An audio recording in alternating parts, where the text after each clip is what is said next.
আরে দাঁড়াও দাঁড়াও, যাচ্ছ কোথায়? কি রথের জন্য নতুন ডিজাইন নিয়ে এলাম আর তোমরা চলে যাচ্ছ?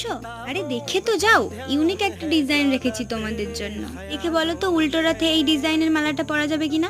আসলে কড়ি তো সবকিছুতেই শুভ মানা যায়, তাহলে রথেই বা কেন বাদ যায়? কড়ির গয়না তো পরাই যায়। আর শুধু রথ কেন, দুর্গাপুজো থেকে শুরু করে লক্ষ্মী পুজো সবেতেই পরতে পারি। এমনকি কড়ির গয়না পরে বিচেও যেতে পারি। কি অলরাউন্ডার মালা নিয়ে চলে এসেছি তাই না? যাই হোক, এটা কিন্তু তোমরাও তৈরি করে নিতে পারবে, বেশি কিছু লাগবে না, শুধু কয়েকটা কড়ি, জাম্পিং আর একটা প্লাস। যেহেতু কড়িগুলো দুই দিকে ভাঙা থাকবে না, তাই আমাদেরকে দুই দিকে ভেঙে নিতে হবে। তারপর জাম্পিং দিয়ে একটার পর একটা সেগুলোকে জুড়ে দিতে হবে, আর শেষে একটা চেন অ্যাটাচ করে দিতে হবে। বাস এইটুকুই, এটাতেই মালা তৈরি হয়ে যাবে। আর সঙ্গে ম্যাচিং করে দুটো কানের বানাতে কিন্তু ভুলবে না। এইটুকু বানিয়ে নিলেই তো রেডি বিচে যাওয়ার মালা। তাহলে এবার তোমরা দেখে বলো তো কেমন লাগছে। আর কি বারে বারে চেয়ে চেয়ে লাইক আর সাবস্ক্রাইব নিতে ভালো লাগে নাকি? আমাদের কি বিবেক উড়ে গেছে?